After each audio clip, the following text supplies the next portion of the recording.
pissed off the record label a lot. The master was already delivered, and I woke up like 2 days after in the morning. I said, nope. I was like, this is gonna fuck. Like, you're right, but this is gonna cause so much trouble. Yeah. Hey, this is Marc and Iain from Caliban, and you're watching the Chronicles of Podcast with Tom and Jamie.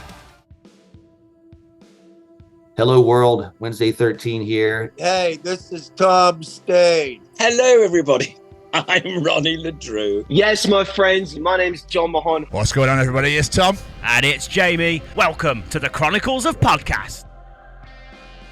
Ladies and gentlemen, nays and thems, this week we are joined by metalcore giants. Today we get to find out if they were indeed happy kids once. And more as we pull them back from hell to talk all about their brand new 14th studio album, Back from Hell, available April 25th. Everyone put your hands together for Marc and Iain as we bring you the Chronicles of Caliban. Oh, that was pretty good. Thank you very much, sir. I love a pun. Before we really get into the whole deliciousness of this interview, how have your personal days been? Marc, we'll start with you, obviously. I did a couple things. I had to do some errands because the boring stuff. My wife is not here. She's on some, I don't know how the English word is for that. Like if you continue to learn something for your job, I don't know. What is the word for that? Sorry for my English. I should know this, but I don't. The German word is Fortbildung. No idea. to extended learning for the job, you know. Okay. She's not a course. Is that the word? Okay, yeah. So because she's going to become a makeup artist. Yeah. So she's away, so I had to take care of some errands, and then some boring stuff, not really metal. And but when I got home, the quad cortex was there, so I was fiddling around with that. Love that. That was my day so far. Oh, are you in? I listened to our new album because I'm telling you this because this interview is about our new album. Oh, yeah. So you had to listen to it first before. I listened to our new album, and currently I'm still working on parts of the live set for the tour in April, and then I took a break from everything and played some ABBA on guitar. Oh, why not? Yes. It can't always be metal, can it? You know, ABBA has bits of metal in it as well. So, yeah. If I might say so, like I think Ghost is influenced by ABBA partly. That's my shot at it. And that's perfectly okay.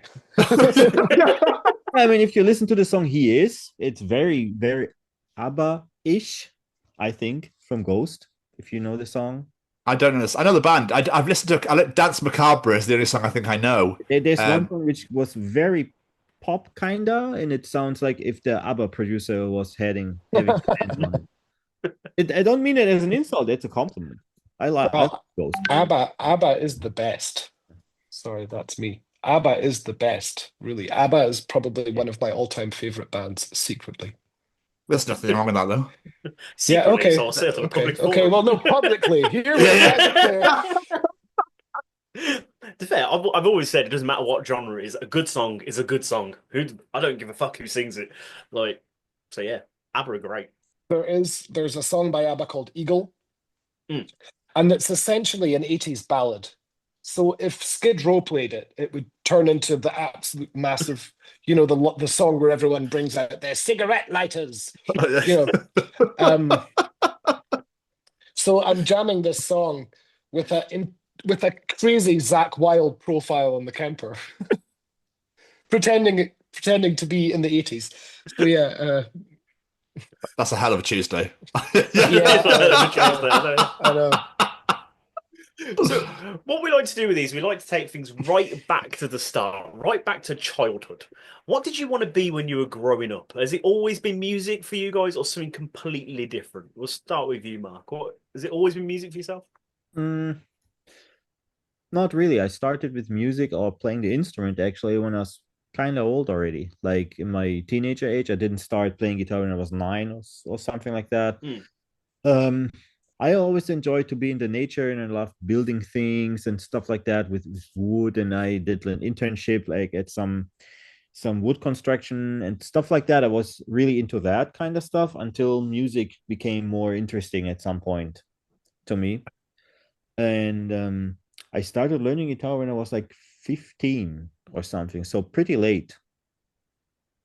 So yeah, so Do you still build stuff now? Like with wood, does he still do any of that? Do you dabble? I mean, I do a lot of renovation and stuff like that myself. Oh, wow. So when there's like, let's say we need a new table, I try to build it myself or some stuff like that. Not too complicated, but some things. I was really expecting you to turn around and go, see these on the wall? I stuck them up. I was going to say that. See the beams of my roof? That was me.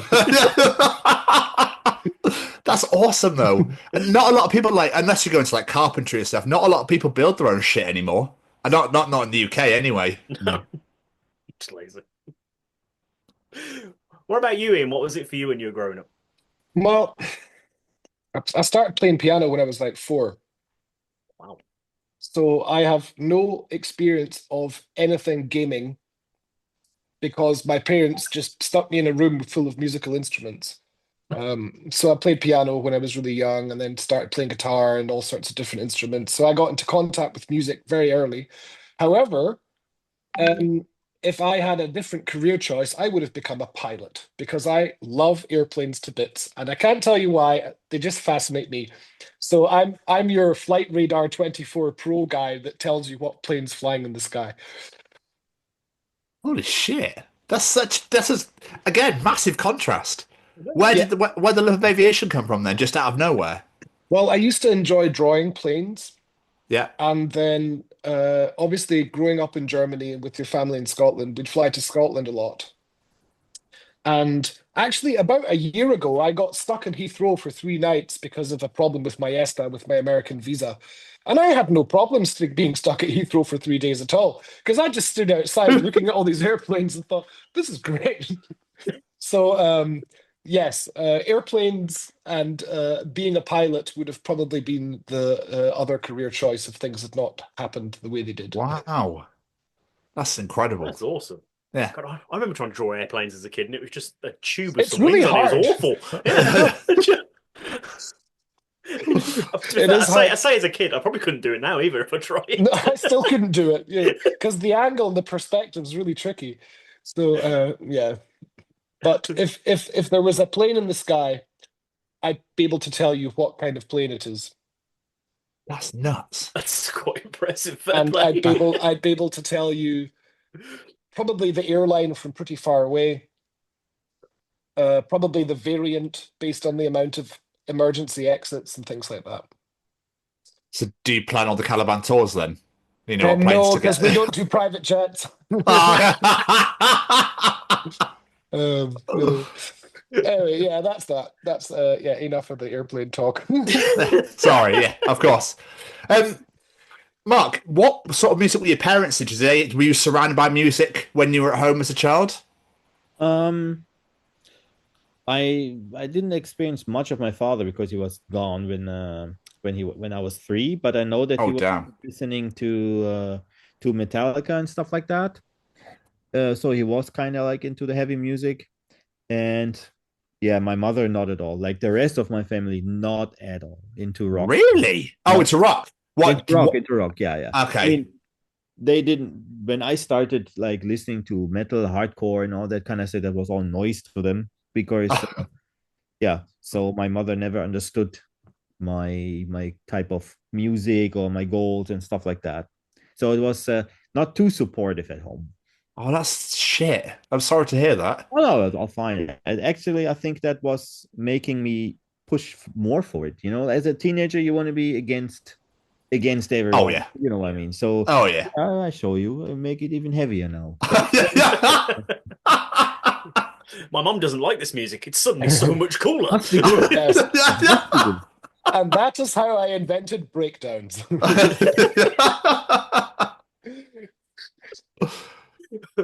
What about you, Ian? My dad is a total traddy. So he's into banjos and mandolins and stuff. Okay. But he comes from a punk background. So he was like rooted in the Scottish Highland punk scene of the 80s. And my mum actually had a piano degree, but didn't stop playing by the time I was born. But my grandmother used to teach me. I do have pretty musical family. My uncle's a sax player. Um, my auntie can play the bagpipes. Oh, My brother is, well, he's younger than me, but he's incredibly talented, incredibly gifted. Both of my brothers, for that matter. And it was just a cool thing to be into rock music in that time of the late 90s, the 2000s started yeah. with our baggy pants and listening to Limp Bizkit and Linkin Park and these things. And it's just like, that's me. I want to be like them. And yeah. So I guess I came from a background where all these things were just there in abundance. There was just metal and rock and crossover everywhere.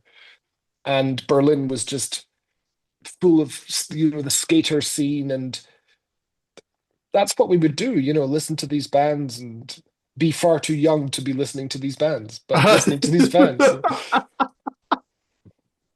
It's funny. I listen to some of them songs back now, and I'm like, how the fuck was I allowed to listen to this? Like, I know. Especially like Limp Bizkit was very, very vulgar. oh yeah. Is it Hot Dog? I think the song is where they say fuck about Yeah, 30 odd times. Yeah. Oh, he even has a line in the song where he tells you how many times he said the word. It's I pretty think it's clever like, writing, to be fair. fucking. Yeah, I mean that, and then my dad was totally into that, but my mum thought it was all really suspicious. They used to call it sore tummy music. Sore tummy music. But yeah, If that's not the name of the Caliban Greatest Hits compilation, I'm going to be really disappointed. sore tummy music. Volume 1. Can you remember what that point was, though, where you went from being a fan of music to be like, I want to play this. I want to learn how to play these instruments and make this what I do? Yeah, for me it was when I was going to this DIY hardcore shows, the early days of the new school hardcore, like bands with like Earth Crisis, Snapcase, and all these bands and stuff like that. And we were going there with a bunch of people, like 15, 20 people, like in a group of all these people were driving to shows and stuff like that. And then like, oh, we should do something like that too, and then it somehow developed. It actually started as a school project. Really? Yeah. The band started as a school band. Holy shit! I mean, from that time, only Andy and me are left. The rest, left over the years. But there was a school band with Andy and a couple other guys, but they needed a second guitar player. And then Andy was one of the guys I was going to shows with and stuff like that, And then at some point I joined the band and we continued, like we played even like this newcomer contest in school and stuff like that. And then there already the people were shocked by the music we were doing. It was even half as heavy as it is like if it became later on. But and then slowly we started playing outside of this kind of school kind of vibe, and played some hardcore underground shows. And then very quickly after, a couple members changed. The bass player was actually staying until 2004. From that time, he was also from the school, and also the drummer. He was until 2003. So the first couple of years, we were like 3 from the school time, and the drummer like very shortly joined after the school time, and we just finished school. So and that's how it became afterwards a band, and then we had different goals, what the band was supposed to be, how serious we want to take it or not. And then soon later, one other guy left because it was too much for him. He didn't want to travel and going to sleep on dirty grounds on some places where we drove to like some city to play some shithole and then stuff like that, because we played everything what we could. We played every show we possible. And he said it's too time consuming. He wanted to do focus on studying and stuff like that. So he was the first who left. The second left because the music became too heavy somehow, because it developed to be more heavy and he wasn't into it, because for him it was like in the school he wanted to do some rock, hard rock, heavy metal kind of thing, and it became more and more heavy towards this kind of new school scene. The very, very early days of metalcore, that wasn't really for him either. And then two other guys came in, and then from then on it became also the name Caliban. Before it was a different name, Crazy. That's nuts. What brought on the name change then? Sorry? What made you change the name? Because we had a very childish name in the past, there were like tons of names. We constantly changed, but when it became more serious and we had two other guys who also wanted to take it serious, we sat down and said, maybe it's time to change the band for good and settling on something serious somehow, and and then we said also a couple of members left, and we thought it's a good idea to have a fresh start with this name, and then we formed it in 97. Yeah, that's madness. I didn't realize how long before you actually were Caliban this thing was going. That's mad. Like, we were in 9th grade. Oh wow. Holy shit.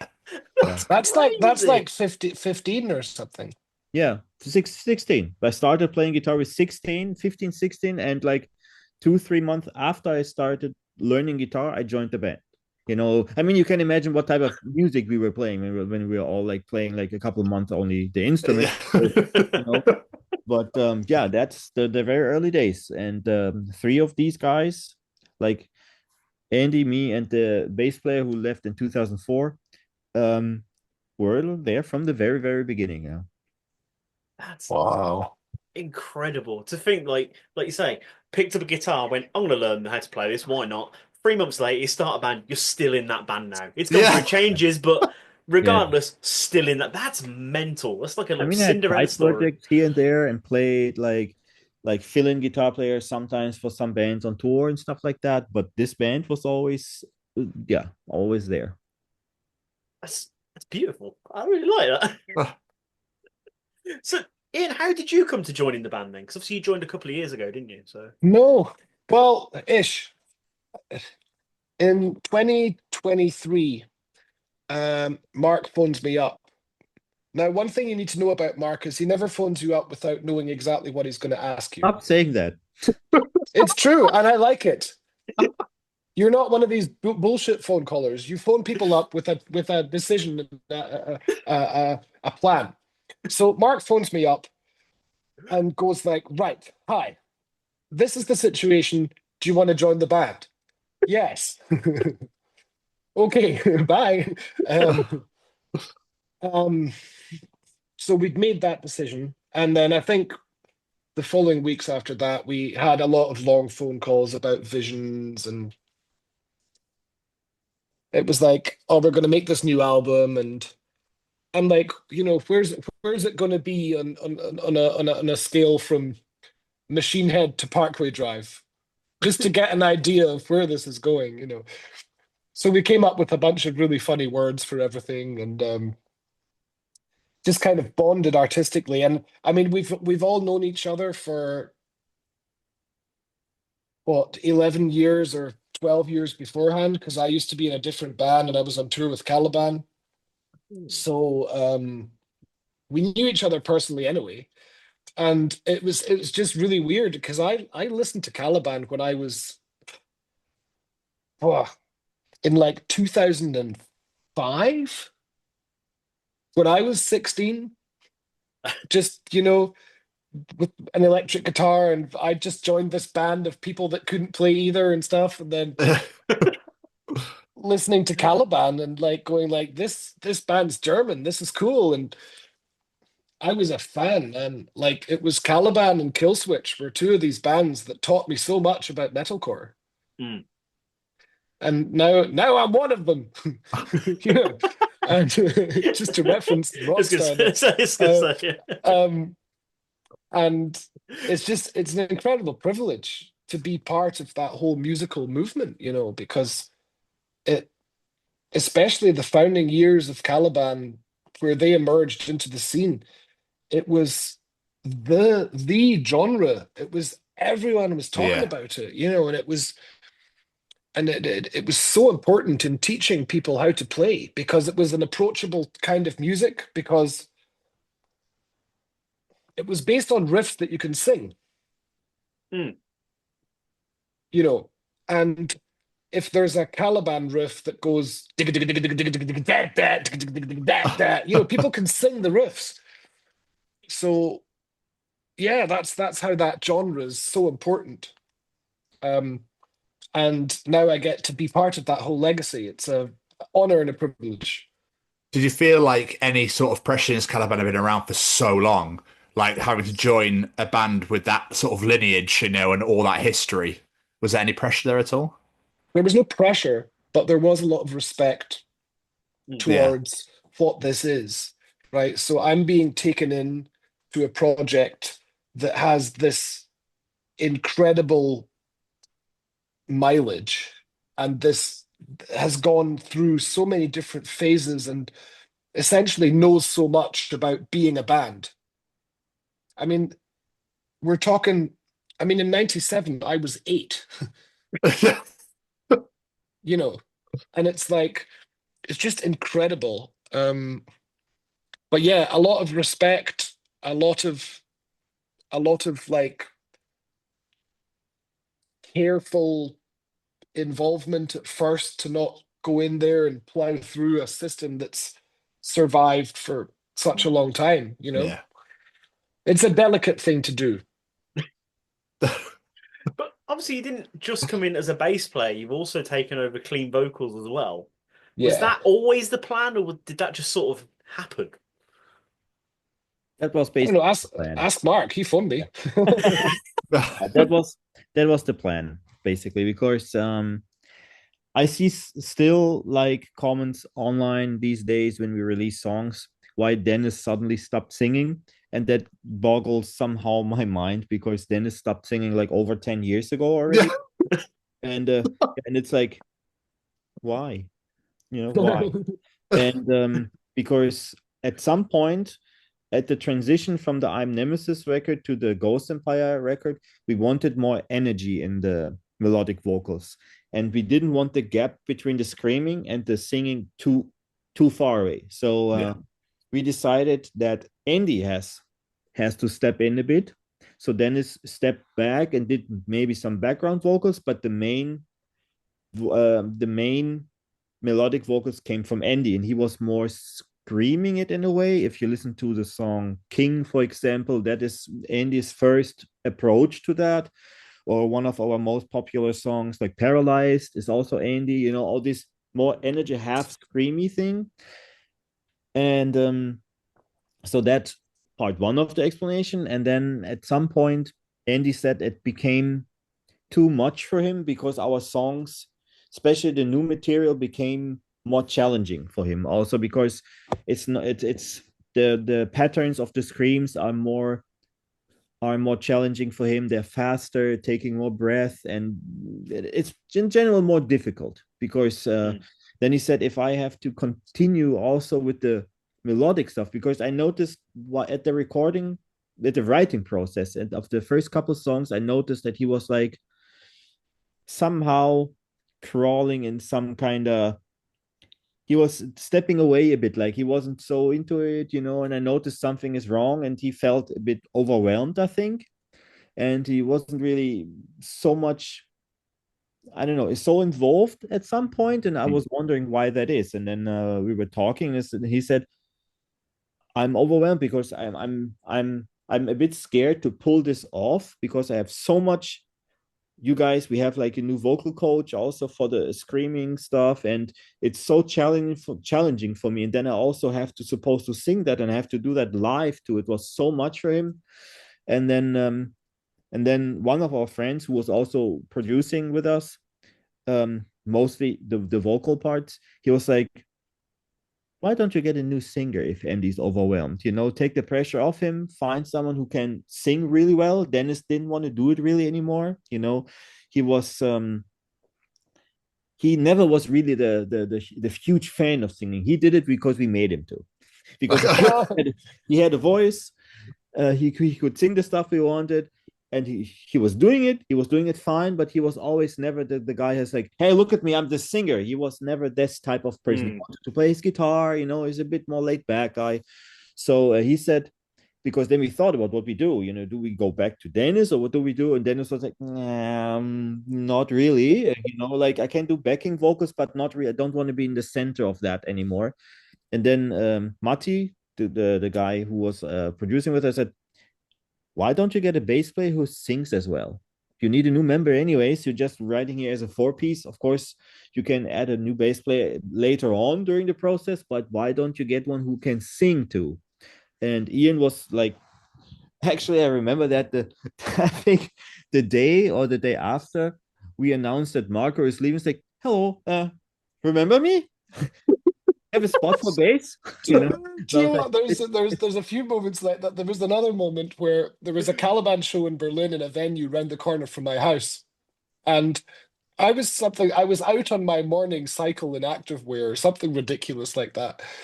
And I cycled round there, walked straight into the venue because I know the owners of the venue and stuff like that, and just walked straight up on stage. And there's Patrick doing stuff. I think it was before sound check. It was midday. And I went up to Patrick and said, hey, Patrick, can I join your band? But I'll just play the heavy stuff. And he was like, yeah, why not, man? So we joked about it, but nothing became of it. Yeah. And then there was, of course, the thing with Marc, so there's a lot of jokes around it and a lot of funny, stupid talk and a lot of initiation but it's all in all just funny. Yeah, I remember the call because I don't know if you were shocked or not, but I said, you can play bass, but only if you sing too. Because I knew that he was a singer too, or we knew. And we wanted to fill that spot, and yeah, that's how that came together. A lot of people there go like, oh, but bass is a downgrade. Do you know what? Bass is great. Bass is amazing. Do you know what? We played this one festival in China recently, and it was the largest stage we'd played on, or I'd played on with Caliban, being this bass playing singer guy, and the balls you get when you hear that low end shooting forward, like it's a whole different sensation. Being a guitar player is nice, being a piano player, that's all nice, singing, all these things. But doing proper low end stuff, if you're down there, drop A, drop G, drop F, that is filthy. That's filthy, man. It feels good, man. You're like, yeah. So yeah, that is fun stuff. So I love what I do, and of course I immediately agreed and said, of course, Marc, I'll play bass and sing. Brilliant. So yeah, that's how the story came together, why we have a new singing member as well. Andy was overwhelmed, Dennis wasn't too much into it since many years already, so yeah. So it worked out perfect somehow because Andy can focus on what he can do best, can catch a little break in the choruses here and there, I think it's a good thing. Yeah, makes sense. I love the idea that Ian laying all these hints over the years to join the band, and if you're going, do you want to join the band? I'm like, nah.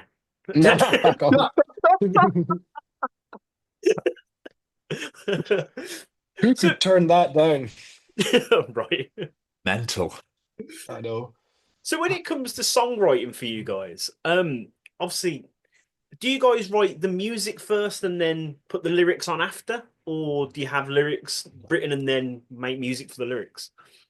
Yeah, I mean, we are used to that formula. I don't know if Ian prefers that in the future too, but that's how we used to do it because Andy always wanted the music first, that he can grab the mood of the song in the lyrics too, that it's not completely just write something random and putting it on the song if it's a sad song or like a heavy song. That's at least what Andy always said. So we most of the time with writing the music first and then the lyrics. I kind of like to go the other way around here. So this was, of course, an interesting meeting point in making this album together for the first time, because like I told you, like I'm an ABBA guy, so I'm a song guy, so I'm all about song, right? And of course, the metalcore genre in itself doesn't really do song. It does. No. It does collection of nice pieces of riffage with Did he just insult our albums? no. It's an approach, and I think with Back from Hell, we did quite often take an approach the other way around. So there was like a world of lyrics that already existed when I already came into the whole process. We kind of knew where we were going with that. A great deal of the songs did develop by having an instrumental and then creating lyrics on top of them. But we did change a lot of the instrumental around, to accommodate what makes a song, right? More of a mix-up this time. Yeah. Combination of both somehow, like having like the first of the idea of the instrument, adding vocals, then changing some instrument parts, then changing the vocal parts. So back and forth, and that's like more like, that's how this album came together. Okay. So I was going to say, do you and Andy collaborate on vocals, on lyrics? Sorry, then Ian. Like, do you? Yeah, we had some really nice. So I've always gotten on really well with Andy, and I think like the dynamics within the band were really nice because me and Andy we clicked years ago already, and it was later. We clicked years ago and like got the chance to really sit down and talk about like, hey, what are we writing about here? What are we feeling? How are we doing? I came out of a really nasty breakup in 2023. Sorry to hear that. Well, it gives you a lot of lyrics. Yeah, I can imagine.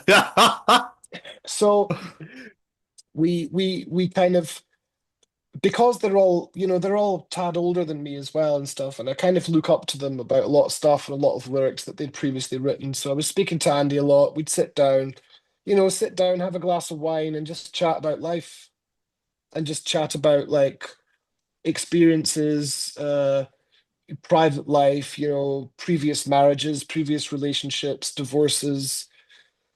And I had come out of a situation in 2024 where I had a serious mental health emergency within the family in Scotland. And I remember the very first recording session for Happy Kid was like, I basically came back from Scotland, went straight to the studio and got back from Scotland and just said to everyone, I was like, look, guys, I'm sorry, but I'm fucked, man. I'm fucked. My brain's fucked. Like, so I sat down with Andy and kind of opened up to everybody about what was happening and stuff like that. And Andy had a bunch of lyrics that kind of worked with all that topic as well, and a lot of the reflection of the past. So basically what happened there is basically every song I'll be able to tell you exactly what it's about, what emotions it's about, what it deals with. And that's how the whole album title of Back from Hell came to be, because it was like, after all these experiences, one must find a way out of these dark, dark places, but also accept, yes, I was actually in a really bad situation. So I can personally resonate with this album incredibly well because I was able to pour out a lot of my heart. Andy was able to pour out a lot of his heart. So it's quite personal, actually. Wow, that's made it like, because before we started, and I'm not saying it's because you're both here, the album's fucking unbelievable. Oh, from start to finish, there's not one track where you go, skip. There's not one. No, not one. It's incredible. I was blown away. Obviously, with how long you've been going for as well, I can't. It's like you haven't slowed down at all. Yeah, it's for us like kind of like another milestone, because if you look back at our discography, it's like there's always like a peak sometimes, because I have the feeling that we sometimes, like, how to say that, They come in waves. nah, somehow Knocked Loose said that. the Sorry. creativity is running into a dead end somehow. Yeah. And that happened before, one other time before the album I'm Nemesis. I was writing and writing after the album Say Hello to Tragedy. I was writing. I had many songs, and the album was basically finished, and I wasn't happy somehow. Yeah. I wasn't happy, and I was like, that's the same shit we have been doing all the time. It's nothing new. It's all right. Song's not bad. And then I was like, nah, but something is missing. The extra kick somehow. This album needs to be special. It's for some reason. And then I called the other guys and said, yeah, I deleted the album. They were like, what? No, I was like, yeah, I started over. I deleted 10 songs. I started over. Wow. And but I have one finished for the new album, and that song was Memorial. That was the very first song which was finished, which led into a new direction somehow.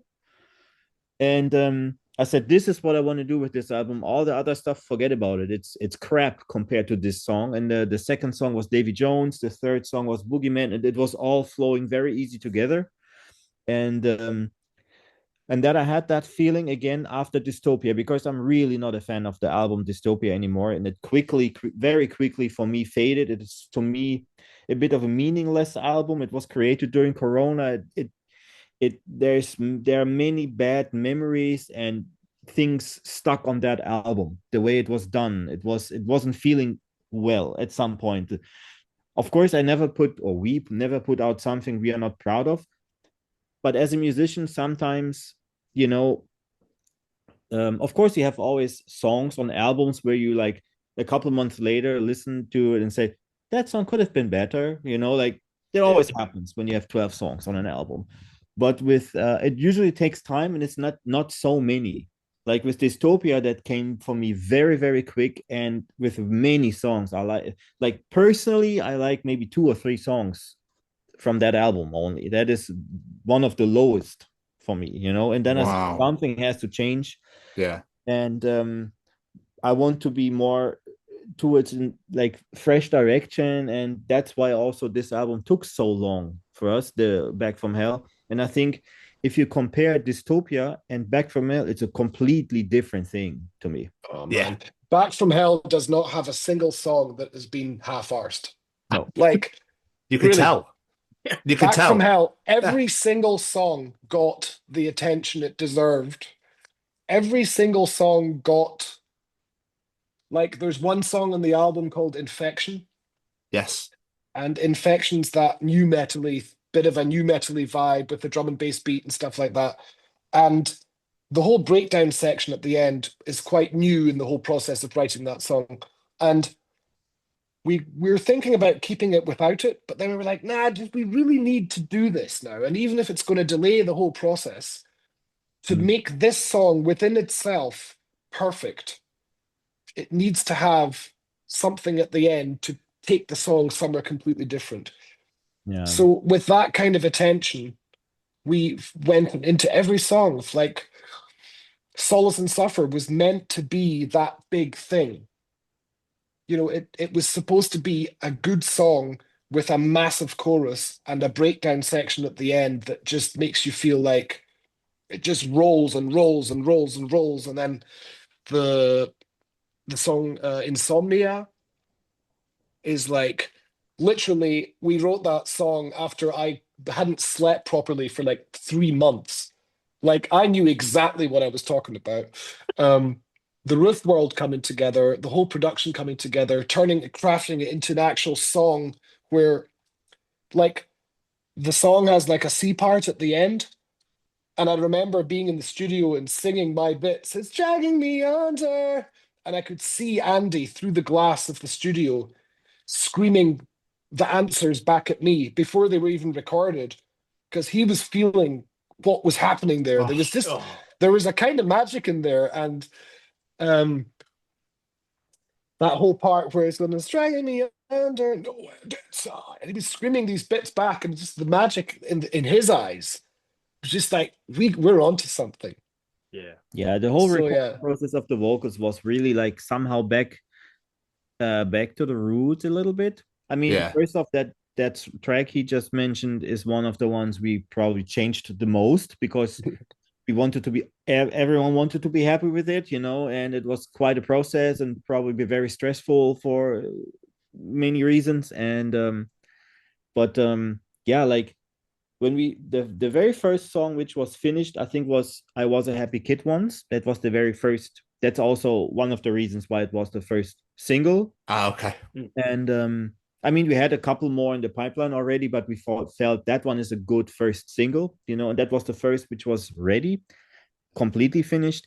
And during that recording process, it was like more like guys hanging out together in a room, and not so theoretically, not more thinking how we need 5 syllables here and 3 syllables there. It was just scream some shit what you feel, you know, like it was like, and then he did some, and then the two vocal producing guys were also there, and then that's awesome, jumping through the room, and that's kicking ass, and like more like it was more a vibe there, you know, like you used to when you're like really feeling it, and you were like much more excited. This is also why we changed a bit the environment, the team around it, to bring some fresh vibe, because before it became a bit stuck into a dead end, you know. It was always going the same way. Then it was really theoretically figuring out this and this, it has to be perfect, this and this. And this album wasn't about to be somehow perfect. It was to be like, it has to be heavy, it has to be kicking ass, it has to be fresh enough, it has to be heavy enough, it has to implement also a lot of old school Caliban elements without sounding dated somehow, and that came very naturally this way. I find like Andy's vocals are in top-notch condition. He's like back to the guy that just screams in your face and tells you what's up. You know, it's like because really he doesn't have to sing anymore. Well, I kind of take offense in having to sing, because I personally like singing, so I don't like the term of having to sing. But for him it was like that. I know, but like, it's like we're literally like, from, you know, the time when all vocalists started to go all jazzy, and then they could do the really high scream and the really low one, and everyone could do the, you know, the Phil Bosman, and everyone could do the Mitch Lucker, and everyone could do this, and or this nasal thing everyone's doing and stuff. And it's like, all you need is like Andy screaming the truth in your face with a heavy riff, and then he's credible. You know, he was straight away like a changed person in the studio. When we settled for Iain can take that, what he can do best, you know, the singing, and he can focus on what he can do best. And he was straight away like so much more into it and so much more motivated and stuff like that. And he was screaming his heart out, because you could feel that was lifting something off his shoulders, you know. And then straight away, that this is also why I think you can hear that in his voice on the album. It's incredible. Just very quickly, going back to Dystopia, very quickly, Phantom Pain is a tune. That's all I'm saying about that. We'll crack on back to what? Phantom Pain is a fucking great song off Dystopia. That's all. That's all I'm saying. I really like that song. But anyway, sorry. When you mentioned it before, my favorite is Descent of the Blessed of the album. That's my favorite song. That is a good song as well. But still, anyway, back to Hell. Obviously, it's been released on April 25th. How excited are you guys for people to hear this record? Very. I'm very, very, very curious. I think Iain is the most nervous, because he's the new guy. And there's still these comments. You know, to be honest, I don't really care much for comments. There's always trolls on the internet. And I don't really care, because for me what counts is that we are happy with the album, that we think it's a great thing we created, Yeah. Of course, you always hope that the fans like it too, but if I understand when people might say, I like Dennis' voice. Yeah, it's good for you. I can, I can accept that, but that's not what we want to do anymore. So, and Yeah, this it's is a difficult one. for him. It's maybe more difficult because I think we did it. I don't want to sound cocky or something, but I think we did a great album together in this matter, and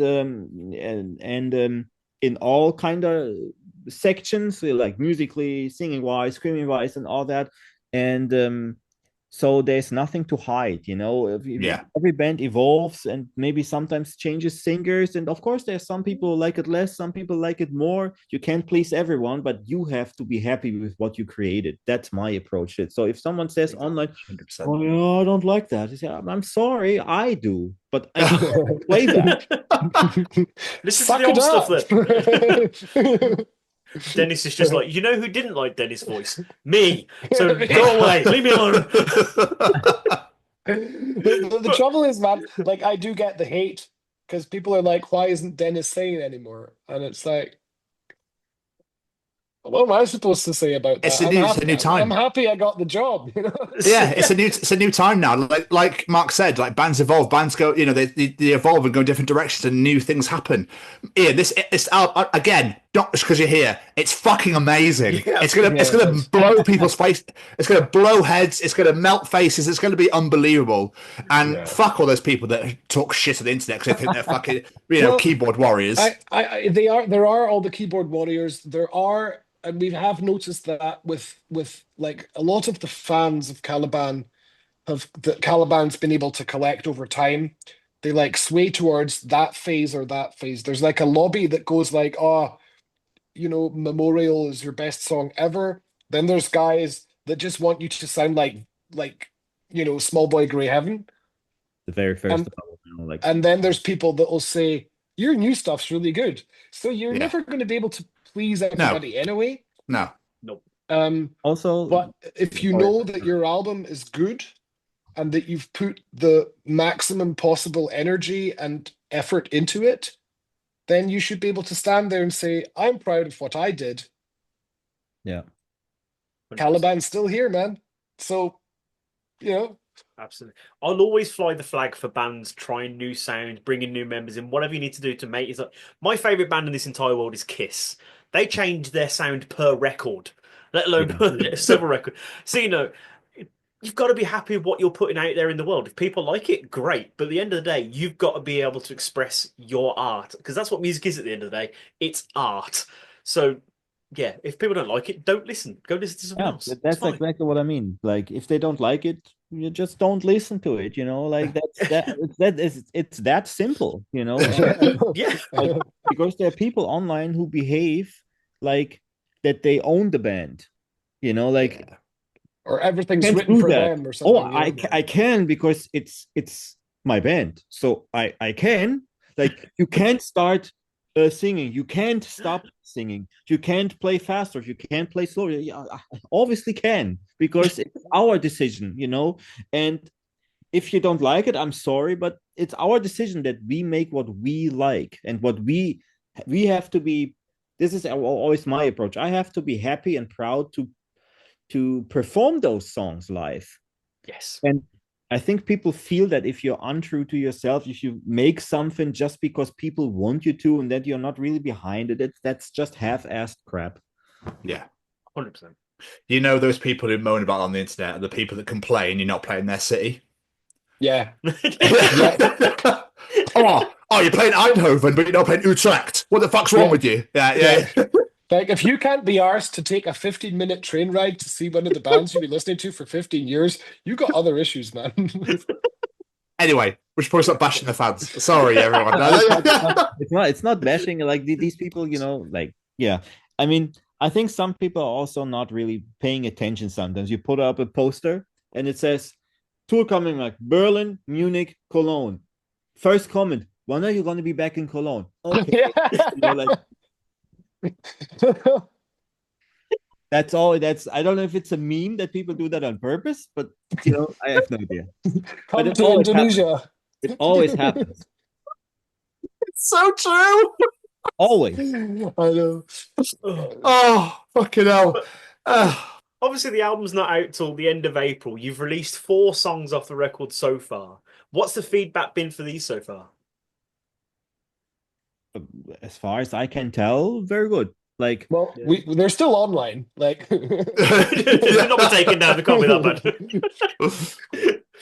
But obviously, what are the songs on the record that haven't been released that you're really excited to get out there and listen? the next single. Oh, Businessman. I dropped it. Good. you just dropped that we're going to drop a single. Yeah, I don't know if that is going to be such a surprise, but I mean, you already Echoes is my favorite track. It was really hard. It was really hard to pick favorites. It was really hard because every song is amazing, but Echoes really stood out to me. And obviously, you've already released that as a single. I think that's a fucking excellent song. But again, start to finish, unbelievable album. For I me, have it a was hard time to Insomnia. pick- Just that song is so good. Thank you, I have a hard time. thank you, team. Thank you. one of my favorites is, for example, Overdrive. It's also not a single. It's the 10th, 9th song or something on the album. 8th, I think. Or 8th. Yeah. That is one of my favorites. Or Happy Kid. It's really hard to pick for me too. It was so difficult. But how do you work out like the track listing? How do you work out what's going to go where on the record? How did we do that? We finish with Solace and Suffer, don't we? You finish on Echoes. No Echo. Oh, yeah, we do because we do because abrupt end, because I thought it's like da da da da done. Yeah. Like no like fooling around at the end somehow. I think basically we tried to find a mixture of the balance of like that it has some kind of energy somehow, like fast, slow, melodic, heavy, like that is not towards the end only the heavy, towards the beginning there's no really no concept really. I just wrote the songs down, I sent it to the guys, I think we changed a few things, and there was no deeper meaning. It's just like the first song is obviously matched to the intro because it's the same melody, so it has to be first. Yeah. All the rest after, let's see that we have some kind of dynamic in the album. And Echoes just finishes like with this bang, and it's done. There's I don't know, or I'm not remembering correctly. Well, but it finishes really heavy, and it starts really heavy because when Guilt Trip came about, and we decided that we're going to do this feature with Mental Cruelty Guy, and it was like this song just became more and more evil. The whole melodic side of it was quite interesting, and one of our co-producers called Benny Richter, who has produced or co-produced a lot of Caliban albums, came up with this whole thing and said, "Oh, let's make an intro thing with orchestras and like you used to." And then he's reassembled bits of the lyric world and bits of the Back from Hell and bits of the melody of Guilt Trip and put that in there and kind of worked that out. So that's how we got to the idea, right? Intro straight into Guilt Trip. Yeah. I sent them a couple horror movie soundtracks and vampire specifically soundtracks and say, hey, look at this, that could maybe fit and stuff like that. But that's how we got like into the whole idea of starting the thing with Guilt Trip. Mm-hmm. The rest of the order, to be honest with you, I have no clue what the order is. Because I do remember you're right with Echoes. But these conversations within a band, they're very difficult to remember how you actually come to the results because, there's different opinions. Everyone has their say. We were quite late in mix and master because Marc decided this is not good enough, and he was right. So we got a whole new attempt at the mix and master, and then we're kind of in trouble with deadlines and stuff like that. So they then maybe pissed off the record label a lot. We probably did piss off the record label a lot. The master was already delivered, and I woke up like 2 days after in the morning. I said, Nope.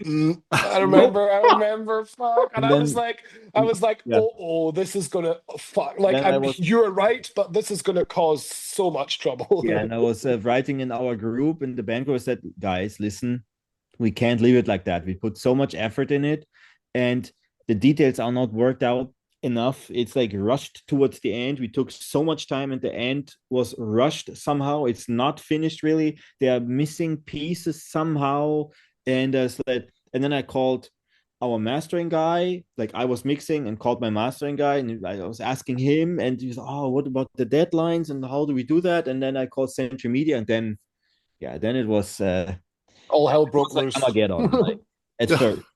And then there was we pulled the master files back and delivered them, I think 3 weeks, 2.5 weeks later. Luckily it was between Christmas and New Year's Eve that the record company wasn't too busy, so they weren't starting right off working on it. It was like, hey, we are okay, let's cool down. Okay, we are not working too much, and we are going to go into our holiday phase soon. But I think it was a very specific date, on the 6th at 9 in the morning, the master has to be there or no album. And it was like, okay. So I worked through Christmas and New Year and all that kind of crap, and went to Hamburg to be in the studio for mastering. Iain was recording even at the mastering studio a couple more vocals which were not right, and it was like last takes. And I'd come down with my yearly flu mix, influenza, whatever. I was wrecked, and I remember it was like going to Hamburg is such a burden from Berlin, because you got to take high-speed train, all these things,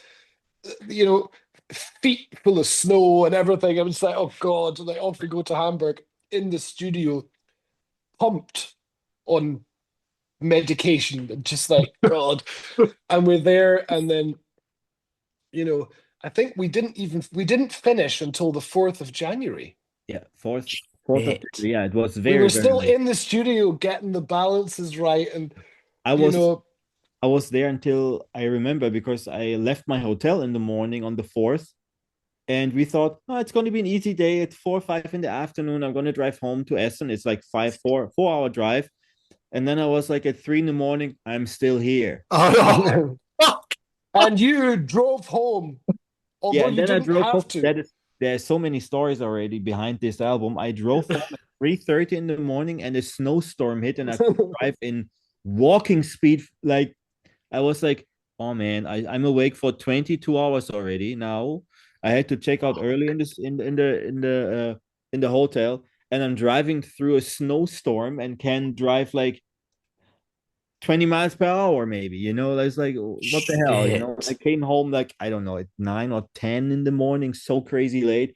I was so exhausted, but then it was finally done. Yeah, it was done. We didn't take any chances with this album. No, I was going to say, all the lengths you've gone to, unbelievable. Who better appreciate this? I think the last song that I was still there, but we were working on, was Dear Suffering. Yeah. And Dear Suffering has this breakdown section at the end that is by far the heaviest breakdown. And I remember I was probably like 40 degrees fever and just, terrible physical feeling. However, that breakdown, everything was perfectly leveled, and me and Marc just in the studio just going like, oh yeah, this shit's great. And it still is the best breakdown on the album because it's incredibly heavy. But that was the last one we mastered, and then that was the job done. So yeah, what an experience. It's incredible. I imagine if you Marc, did you send off the new mix and master? I may have slept through the deadline. I was incredibly tired. I fortunately I could give it out of my hands, because the mastering guy was finalizing exporting our files when I was not there anymore. We just did all the leveling because we did stem mastering, so he had a couple tracks from my mixes, so we had to figure out a lot of automations, and then I don't want to get too detailed into technical things, but so yeah, we finished everything, and he, on the 5th, when I wasn't there anymore, he just had to export all the files properly and sent it off in the night on the 5th to the mastering. Incredible. To the record label, sorry. I remember the 6th of January, sitting there in the morning thinking, my God, I hope this arrives. I so hope this arrives. I imagine the person at the record label like, I can't believe you've done this. You're like, don't worry. I once deleted a whole 10-song album because I wasn't happy. This is normal. God. Obviously, you mentioned earlier you do have a tour lined up during April and May, going across Europe and the UK with Hearts Awake, Cabal, and Assemble the Chariots. How excited of you to go out on this tour? Very also that we come back to the UK finally after so many years. Yeah. I've got to get tickets for Birmingham. I've got to get tickets for Birmingham because, yeah, I need to hear this album now because it's so fucking good.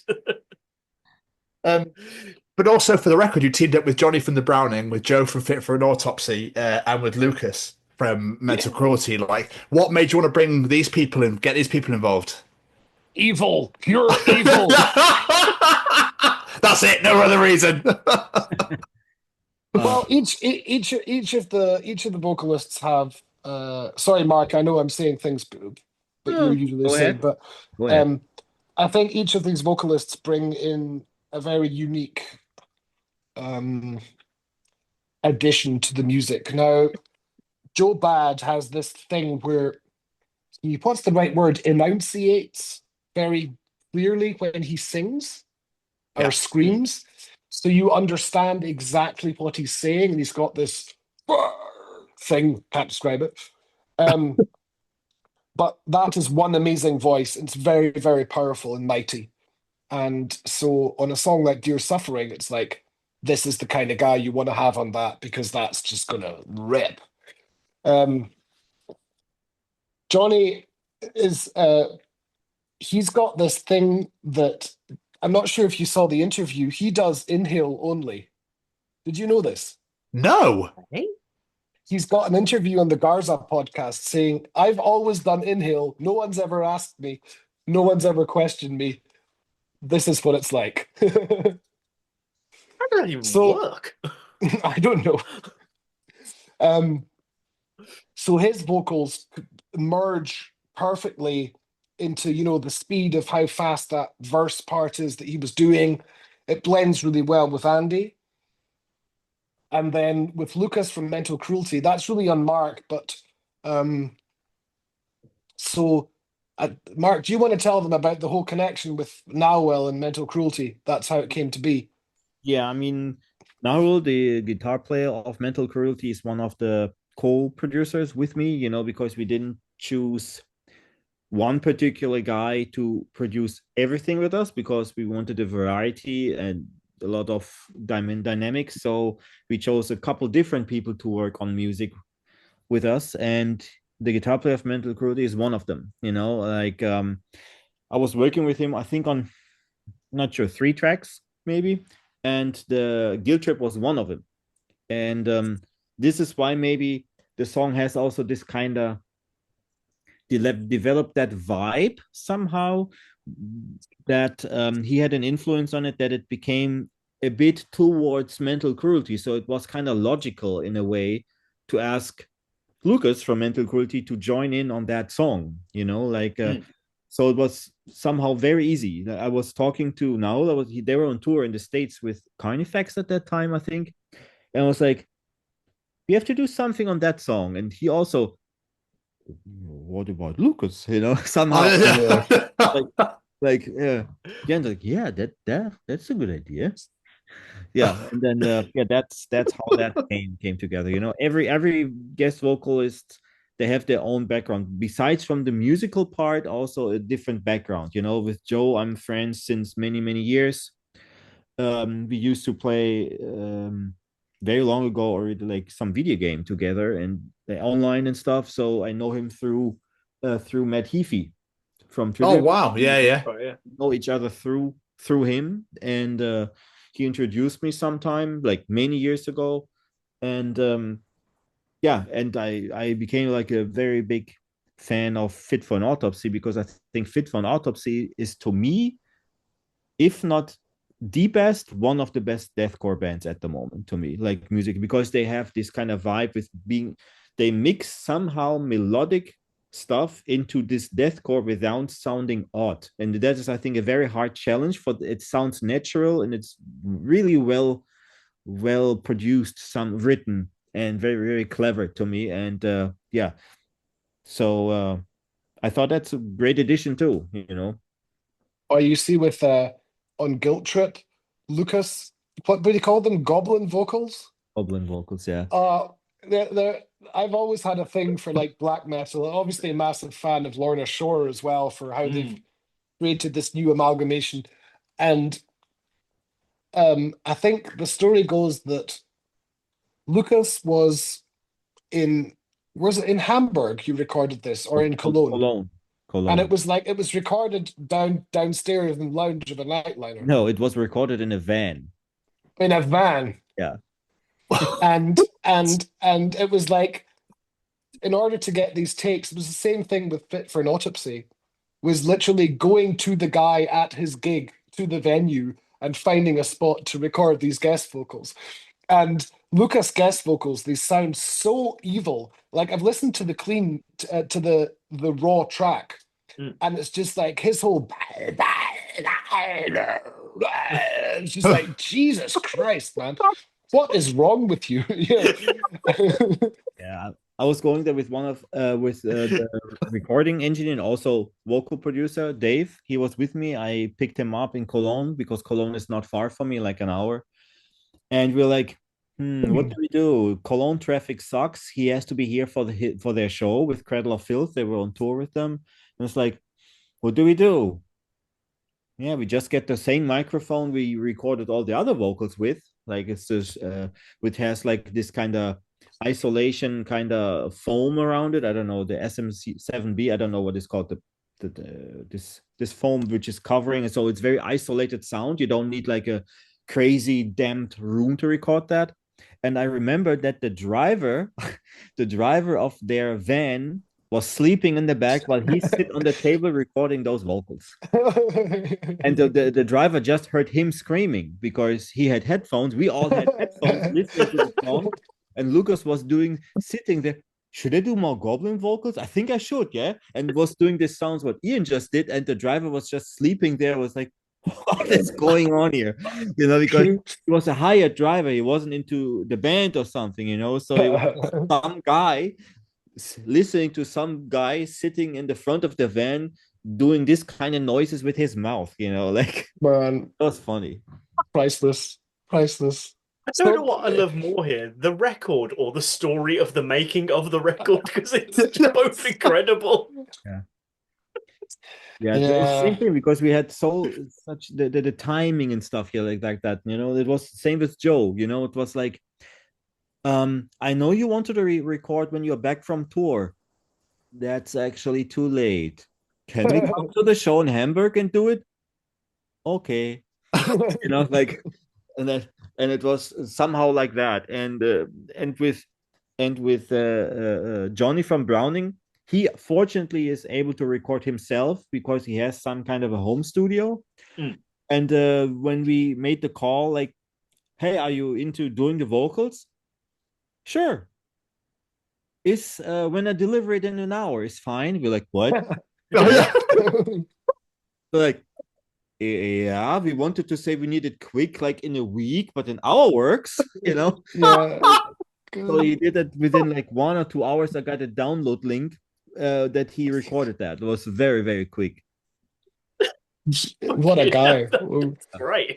That's the whole album's full of just really funny social moments. There's one moment I always love mentioning. So part of this producing team, I think Marc said that one of them was Matty. Matty is a singer in a beatdown band called Nasty. I'm not sure if you've heard of them before. No. But they're like coming to the UK with Paleface. No, they're going to the US with Paleface. But him and then the guy who has the studio is called Dave. He used to be in a German band called Vitya. So we've known each other for a long time, and we're in the studio environment together, and we're creating music. And it was when we put the end of Solace and Suffer together in the studio on the big speakers, all still pre-pro sound, but raw and good. And it was literally like there was like four grown men standing in the studio just going like fucking hell, this is fucking just like, and there's videos of it, and we're just going nuts because we felt so connected to like the physics of create a heavy breakdown and let's do something, and then you'd have Dave that would run around the studio and go like, no, do this. Oh yeah, come on. Oh yeah, right, this slaps, man. Oh. So it wasn't scientific at all. It was just really, really like emotional and just like spontaneous and quick. And then we put something together. Oh, that works. Yeah, good. Andy, come on, scream, do it. So that whole vibe happened for the whole album. And that's all encapsulated into what it became. So it was a hell of an album, pun intended. Yeah, that's good, yeah. He's been learning on the puns. Fucking phenomenal. Like I said, the album is absolutely phenomenal. I can't wait for people to hear this record because it's I can't even put into words. Just yeah, thank you. Absolutely incredible. But if anyone's listening to this and they're like, do you know what? I've enjoyed hearing these guys' stories, but they're not really familiar with your guys' music. What's 2 or 3 Caliban songs that are out there you'd recommend to listen to get a feel for the band, what you guys can do? That is a very tough question. Can I try and answer that from my perspective of being a fan over so many years and then in the band? Oh, I like this, yeah. To be honest with you, Back from Hell. Because Back from Hell has basically a lot of the largest amount of different elements of what Caliban has been made up of over the years. You got your breakdowns, you got your big catchy chorus, you got your whatever, I don't know what it's called. You've got the verses of the song. You've got the beat downy kind of breakdown part. That song is probably already a pretty good thing to show to someone that wants to know what is Caliban musically about. What about you? That's one song I can say for myself. About me, I wasn't really thinking about the new album in general. I was thinking like generalizing, like a couple songs. Yeah. Like, I think if you want to listen where we actually came from, the song Forsaken Horizon, it's on the Shedhearts album. That is our first album, which made us into what we are somehow. Then Memorial, probably, on the Nemesis album. And Paralyzed. These are like very... Paralyzed also has a lot of very typical Caliban things. And yeah, these are like...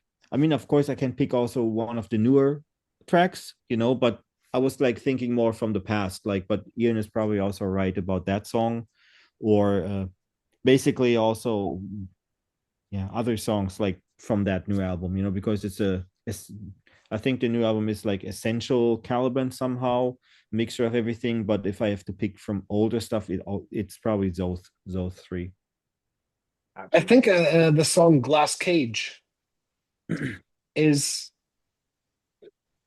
something happened there. That song came about quite late in the whole process of the album, and I remember when I think parts of it were in a different song, and it was just material being shared around. And when we put that one together, it was like, oh yeah, we're gonna do the whole double time metalcore thing again. Oh, I like that. Oh yeah, come on. And then the whole metalcore riff at the beginning and stuff, and it was like, this feels like 20 years ago, but somehow everything sounds brilliant because we've all got really good software. So it was like, oh, nice. So Glass Cage is also one of these songs of the new album anyway that sum up what Caliban kind of consists of, to me personally at least. Incredible. And everyone should go listen to all of them. I mean, I want to throw one into the hat, which is the song I discovered you on, which It's Our Burden to Bleed from the Undying Darkness.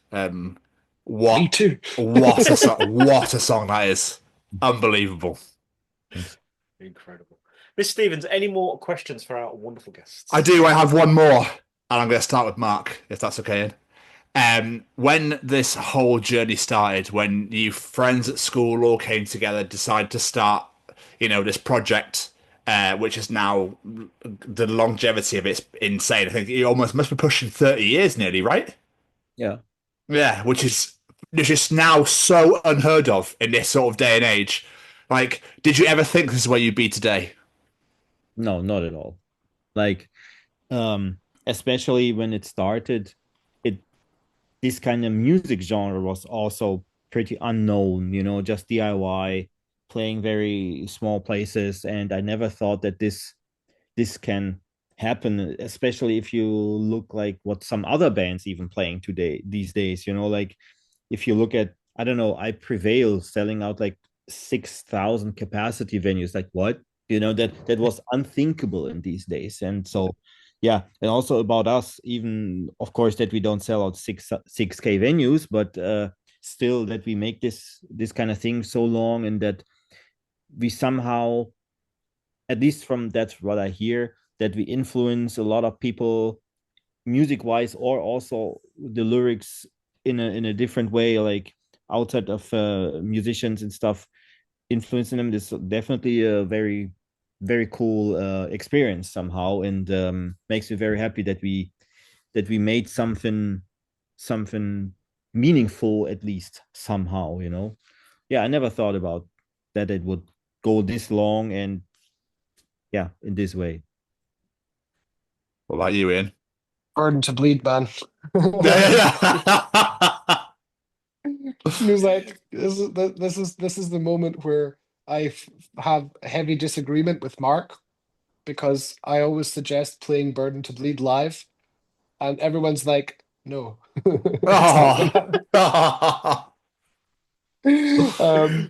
Jokes aside, you got your I Will Never Let You Down. I've got my I Will Never Let You Down. That's true. I'm always the team of the, come on, let's do another old song. Let's do another old song. What's your question again? So basically, obviously, I know you've come into the fold very late on, but like starting out your whole career playing piano at 4 years old, getting into the whole music sort of thing, and obviously coming from a very musical family, and then obviously being a massive fan of Caliban, now being in the band, did you ever think this is where your life would take course? This is where you'd be today? It's not at all, but it always felt very, very natural being a member of Caliban. Ever since that became part of my identity,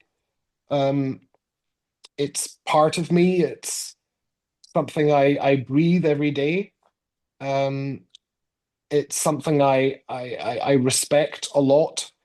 Over, considering the time that this whole thing's been going, I get to share some heritage, and I get to become a part of, I get to inherit a musical legacy to an extent, which is an incredibly large honor for me. And, I have one of my oldest friends, called Tommy.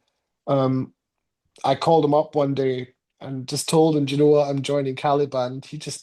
He almost fell off his chair. You are not, because we listened to Caliban when we were 14, and we started it was around the time when we got bored of our band sounding like Slipknot. And then we kind of started listening to metalcore, and there was Caliban, and then Killswitch and Caliban. And then, we designed our whole bands based on that sound. And now I get to work with this whole legacy of it. Is an incredible privilege.